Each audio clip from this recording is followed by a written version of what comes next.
Hi, Coach Anna here with Rewind, and today we are demonstrating something called overnight oats. This is one of my favorite recipes because it really is so easy and it requires no cooking. Typically when we think of oatmeal, we think of actually cooking it on the stove or cooking it in the microwave, but this requires no stove whatsoever, no microwave, no heat actually at all. So this is actually something you typically could eat cold. You could certainly warm it up later if you want to, but honestly, I just eat it straight out of the fridge.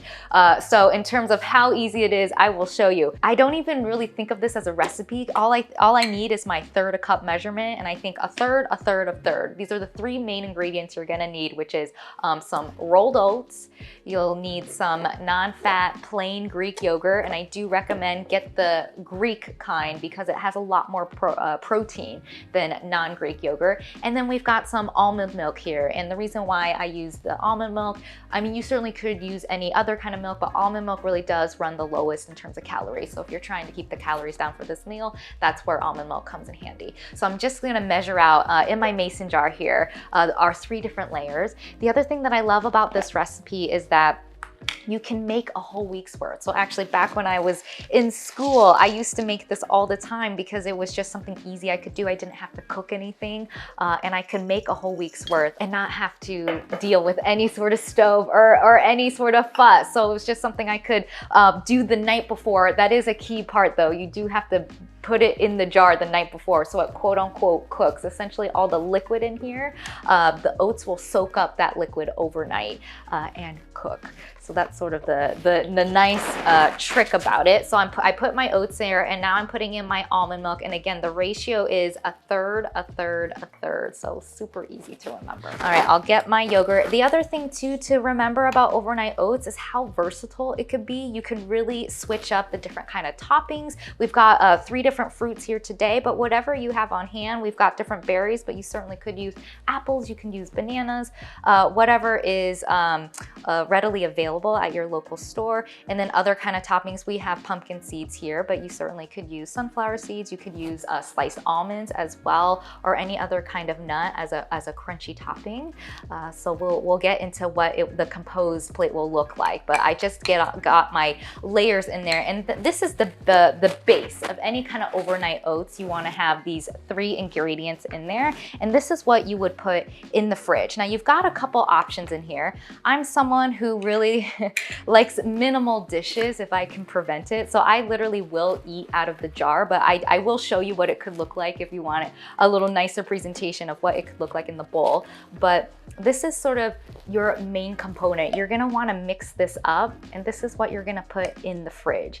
You have some options in terms of, do you want to add your toppings the night before and not have to deal with it in the morning?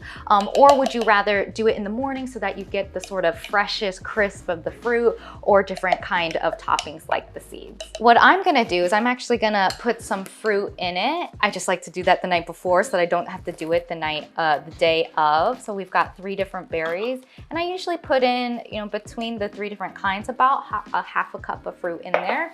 And then what you can do, up to you. This is typically actually sweet enough for me, but if you feel you do need a little bit of sweetener, we actually do have stevia, and you could put in a little bit of honey as well. But again, this is what makes it really customizable. The other thing you could do, you could play around with different extracts. So I'm actually gonna put half a teaspoon of vanilla extract in there. I also have pumpkin seeds, but that's the actual one topping I'm gonna wait until the morning to put in.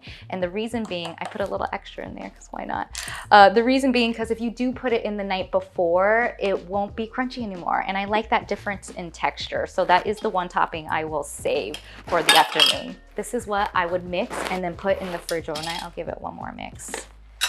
Put in the fridge overnight. And then I'll show you what the texture looks like when you actually wake up in the morning the next day, what it will look like. So this I'll put it in the fridge, and that's what I would deal with the next morning.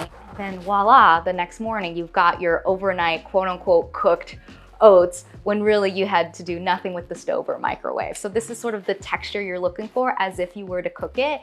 And so if you wanted to serve it in a bowl, I like to just eat it out of the jar, but you certainly could take it out, serve it in a bowl, and then add all your toppings on top if you really want kind of the freshest crisp of the fruit as well as your pumpkin seeds and any other topping. So if you see here, it's very similar texture as if you were to cook it, but you just don't have to deal with the fuss of it. So we've got some berries here.